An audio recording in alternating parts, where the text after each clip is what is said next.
community to promote safety and enhance the quality of life by serving with professionalism, encouraging open communication, and embracing diversity.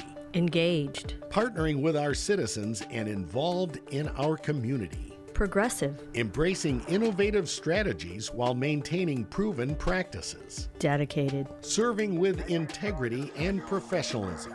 Elgin became an incorporated city in 1854 and installed its first police marshal, George W. Renwick.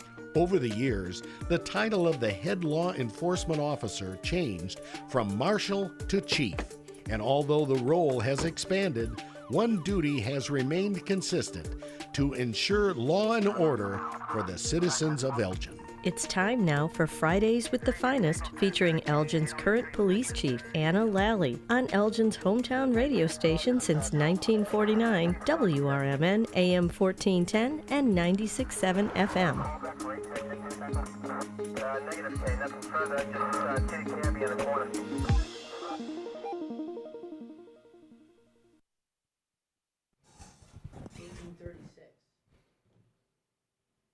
Hey, good afternoon, or actually, we're good morning. Good morning. Welcome to Friday with the Finest. We are here today with Chief Anna Lalley and Sergeant Mac. What do you call him?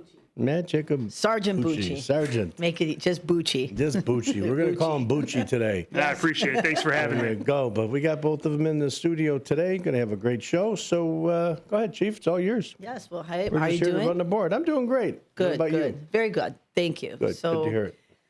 So we are here today. I always like try to bring guests on to mix it up a little bit. There's just a couple things I want to talk about real quick, and then we're going to get into Sergeant Matt Jacobucci, Jacobussi. Bucci Is the easiest. I've had this conversation with him, like, okay, what is your, I just call you Bucci. Like, okay, because people call him so many different names. So, but he has been a sergeant for about 6 months now. December 6th. Yes. Promotion, yeah. So just a little over 6 months.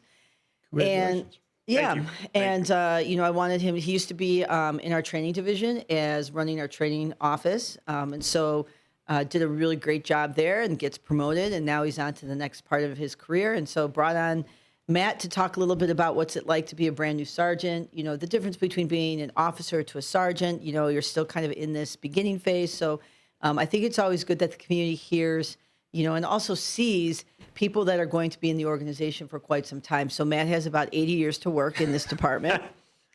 So not really, just 20. 19. It's another 19 to go. 19. 13 down, 19 to go. So I think it's important that the community see the future leaders and the young leaders that are going to turn into, the future people running that department, and really get to know them and get to see what they think. So it's important to me that people get to see people the way I do, right? And so sometimes, I think there's really people promote into positions, and that's great, but now you have to do the work, right? And so doing the work is a lot of different things. And the young face, Yes. what's one thing is I keep getting older. Yes. When I got on the department through the cadet program, fire department, then I went to police. I used to get the comment, "Boy, you're so young looking. And here I'm looking at the sergeant. I'm like, is he just out of high school even? Yeah. You got that young face, and here you are, a sergeant of the sixth largest See, city. you police shaved your department. face. You see that? The compliment you get? Yeah, I needed to See? keep it clean. At one point I was the youngest sergeant for 6 months. I'm 36 years old. God bless you. Another sergeant, Sergeant Nellis, just got promoted recently. Now he technically is the youngest sergeant at 36. We're a few months different. And you've got that change in your department now Yes. because a lot of people have been, Yes. you could see a lot of retirement, a lot of passing of the torch, and that training is just, Yeah. hope you were paying attention.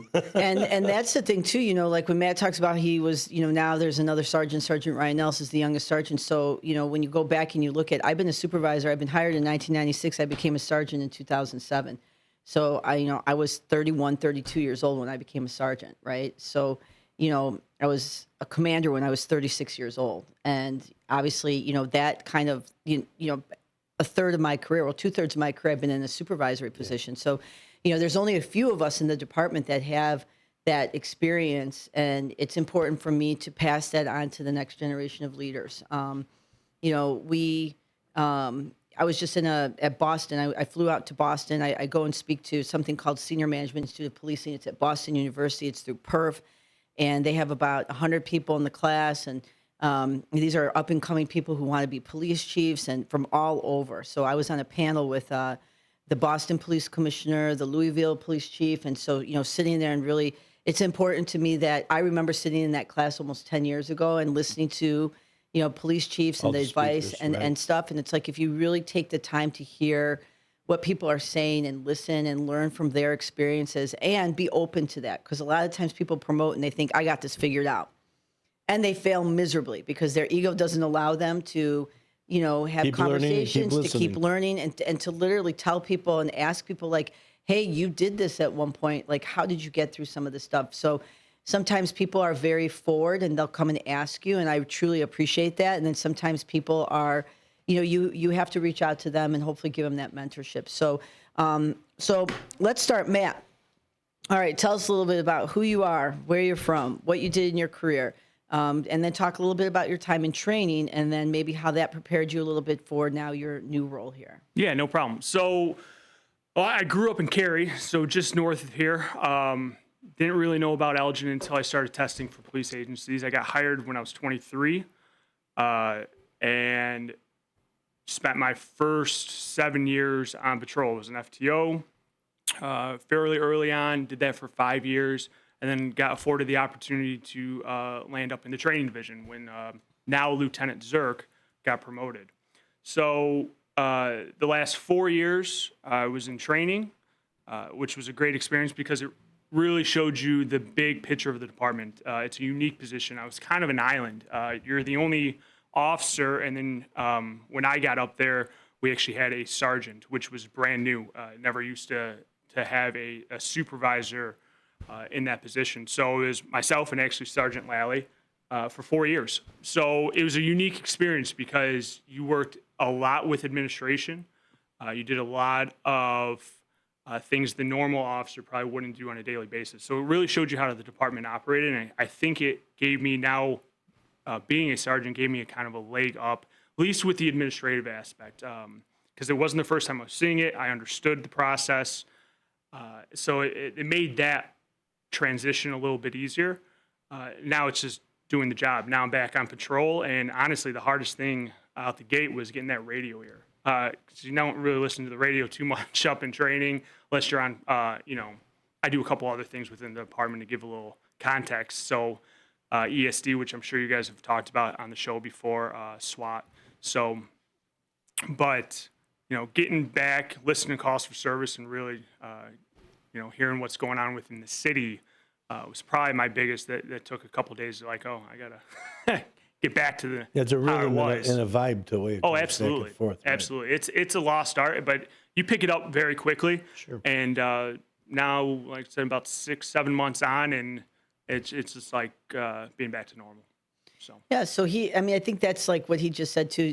When you're in a special division and where, he was in training, your job is not to listen to the calls for service, right? And so you're dealing with, there are new recruits, right? Which he actually has an advantage because in 4 years, I've been the chief for 7 years. In July, something will be 7 years. And I have hired over 100 officers. Wow. So think about how many people you got to know, the young officers, right? And Well- now they see him as a sergeant, but there's that connection where they knew him as an officer. well, absolutely. I'm currently on afternoon shift, and it's probably safe to say if I wasn't part of their hiring process, I've personally trained as an FTO 90% of who I supervise now. So it is a unique experience to be on the other side of roll call. And So get you're that on shift perspective. as a sergeant or as a SWAT sergeant? Are you- Sergeant. This is a Sergeant. sergeant. So he is on our SWAT team. So our SWAT team is an ancillary duty for the members of the team. So he's part of the SWAT team, but that's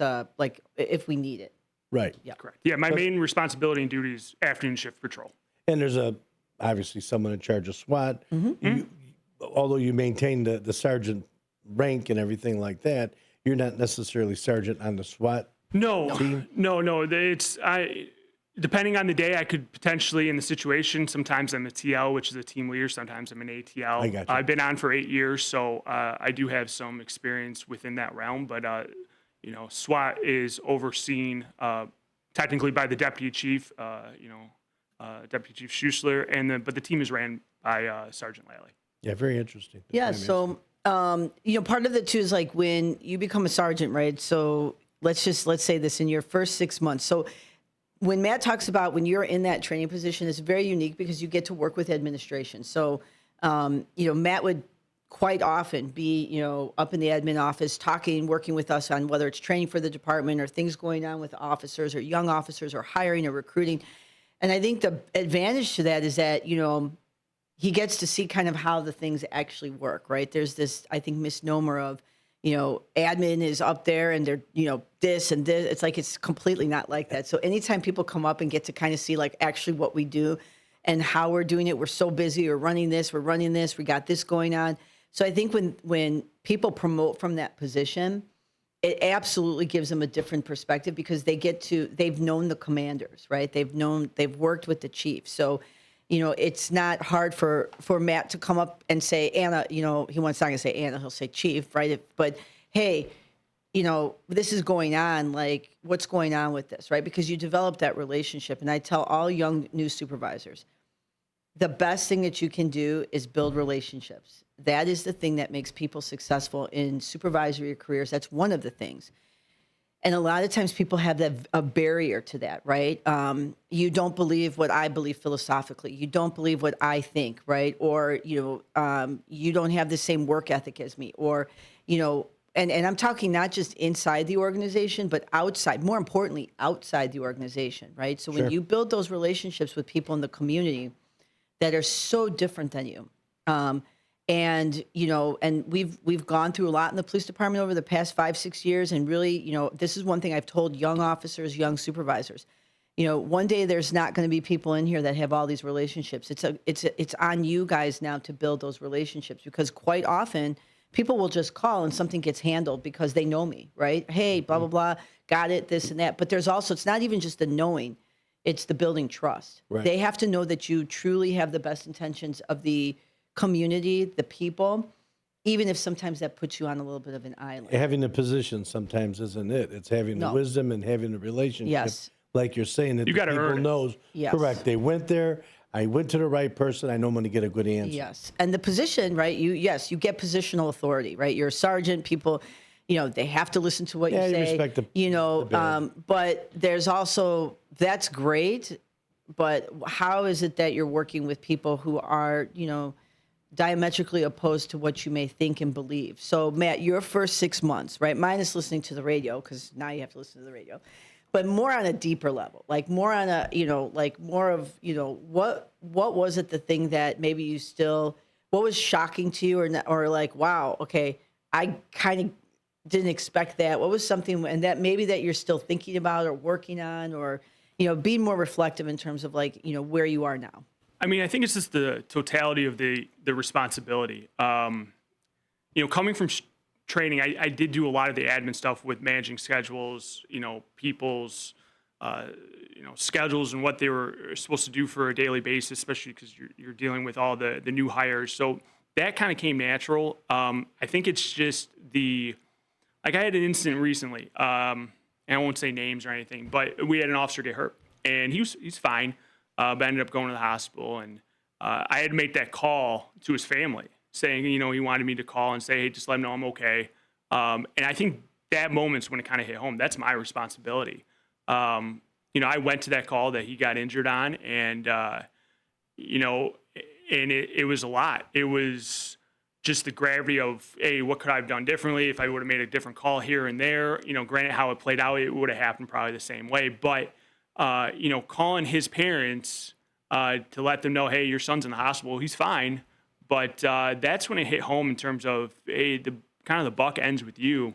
And that has probably been the biggest moment so far, because it just really shows, people rely on you as a supervisor and, in those moments. So. And you were lucky that this was not as serious. It doesn't sound like it was a serious injury, but now you have that platform of, okay, how do I approach this family? Yeah. If it was more serious, Absolutely. just give you a little prep on how to deal it for the next time, maybe. Yeah, I mean, every experience is just another lesson learned. Correct. So, in this instance, I even though it wasn't anything critical, there was an injury, but I wanted to make sure I wasn't going to text, wasn't going to leave a voicemail, because I knew that if it was me, the last thing I want to hear is, "Oh, this is Sergeant Jacobucci. I'm calling because your son's in the."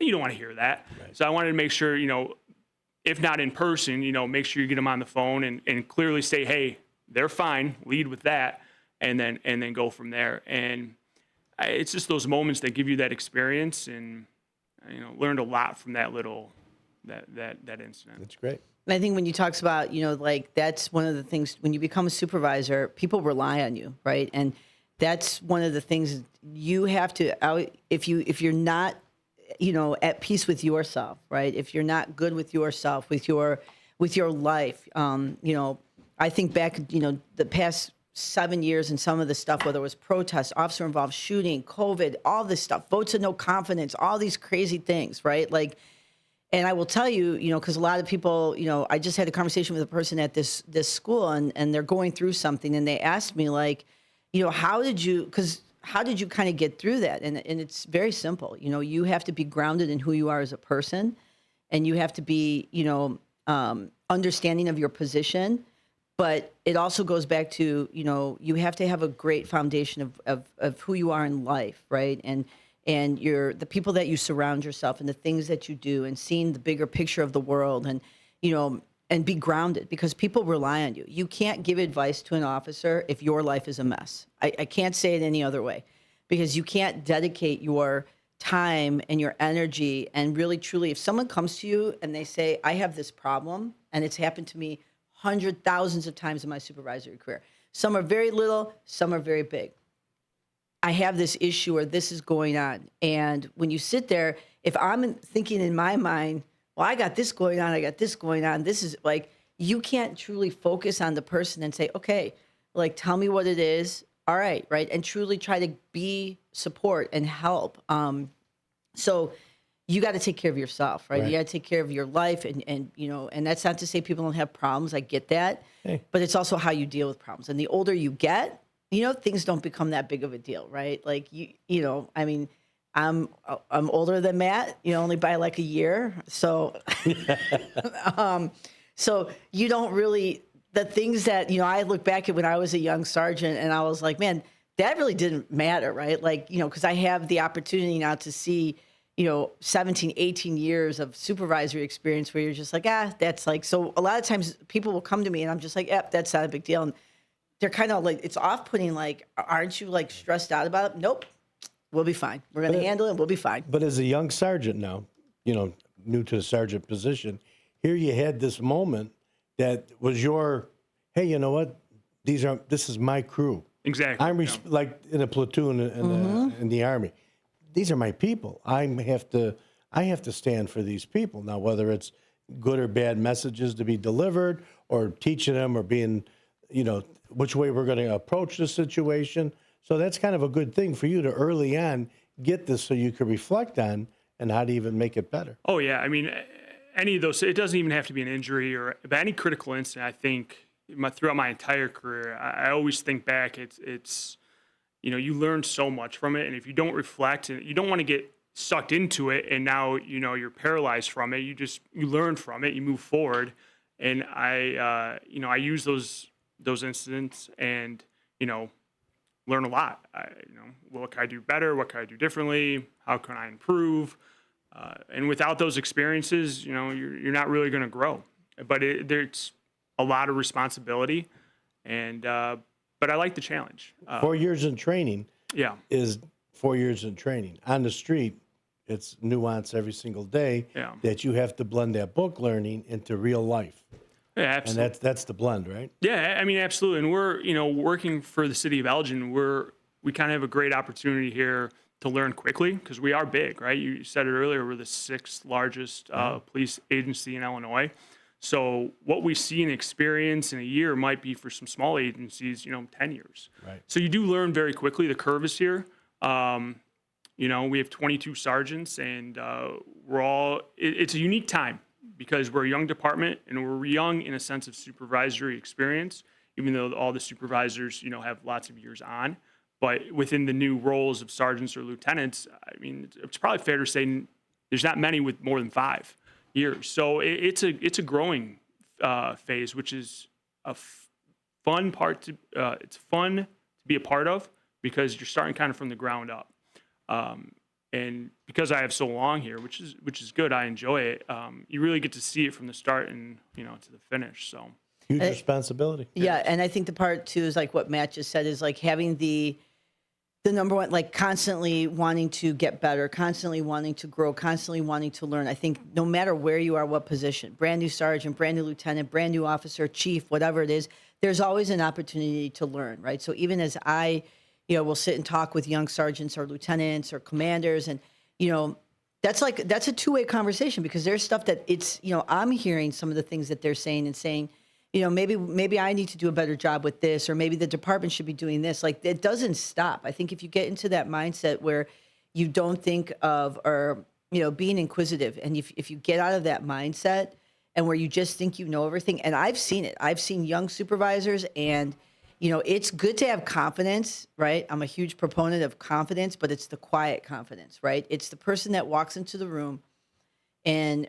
you're going to get pulled into rooms that you probably should not be in because of how much inexperience you have. But somebody's going to pull you in that room, right? And I've done it with a lot of, to give them that opportunity, right? You pull them into these rooms, you pull them into these discussions, you kind of have these, greater kind of discussions with them because that's our responsibility. That's our responsibility to make sure. And in that, you're still learning, right? You still, I sit there and I hear some of the stuff and I'm like, okay, yeah, I never thought about that. That's a different perspective. So I think like when you have that environment, which is something that I've truly, tried to, push in the department, being creative, be innovative, be inquisitive, learn from each other, support each other. Doesn't mean people are not going to irritate you, right? Like I'm sure Matt has irritated me several times.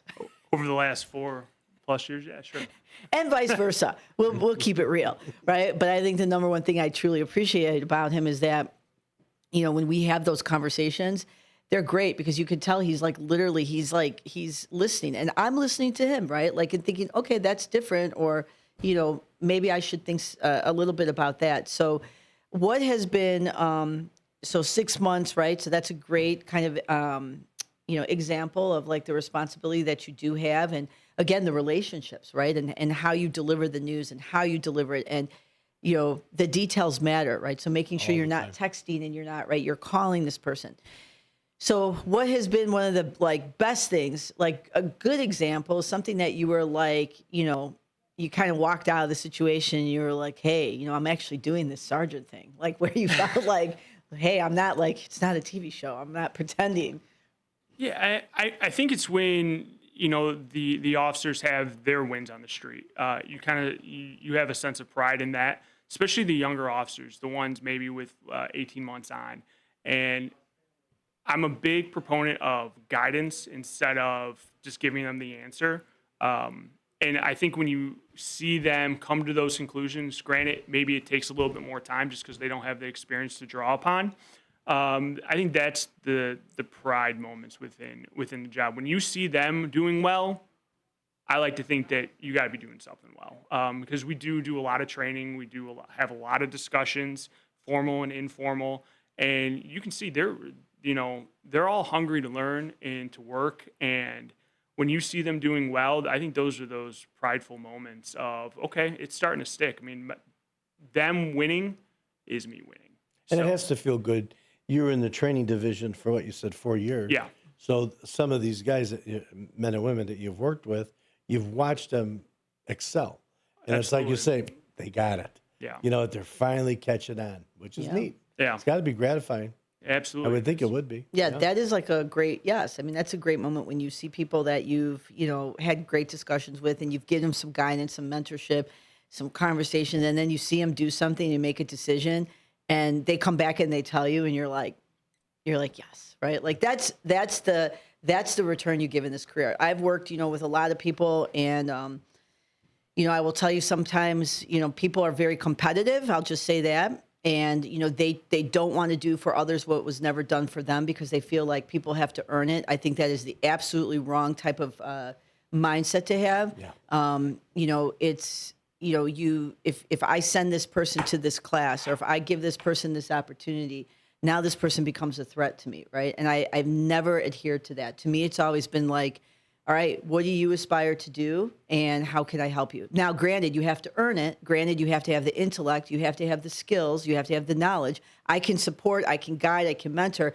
But you also have to step up to the plate. And a lot of times stepping up to the plate, the number one thing is making the hard decision, right? People talk about all the time, hard conversation, hard decision. It's like, unless you've actually been in a position where you have to make a decision that impacts someone's livelihood, their life, the community, it's very hard to give advice to people. But I see people do it all the time. Well, you should do this. She should do that. It's like, And okay. they've got no experience, no None. idea. Zero. No concept, no Right. clue, no perspective, no insight. And I'm very cautious with this. Like on the radio show, sometimes I would be asked if there was some shooting that happened. Mark would ask me, hey, what do you think about this shooting, or what the police chief is doing? And I always say it all the time. I stay in my lane. That is not my community. That is not my business. I'm not going to second guess another police chief. Yeah. I'm not going to. Now, am I looking at it? Am I analyzing it? Am I having that kind of reflection in terms of what I would do, or how our organization would respond? Or if it did occur in your town. Of course, right? But I stay in my lane because it's like, who am I to sit there and put my perspective on something that I know absolutely nothing about? But people do that. It's quite dangerous. And it's very, I think when you just kind of focus on where you're at and what you're doing, right? And not always aspiring to the next level, right? I'm a sergeant today. I need to be a commander tomorrow. It's like, you earn it, right? You earn it with the training, the knowledge. You go out on the street, you go to these hard calls, you make these hard decisions, you put yourself in the bad situations. I literally, when I was a young sergeant, and I'll never forget it, I had two officers who were had more experience than me. There's a call. I'm going to keep it very generic because people might figure it's a very generic. Two officers. I'm a sergeant. I was a sergeant for like a year. Some call. It's all messed up. They call the sergeant. They call me over. I walk up to them. I'm like, okay, what's up? And so they tell me, and I'm like, really, you guys? And they're like, we just want to put the rock in the sergeant's pocket.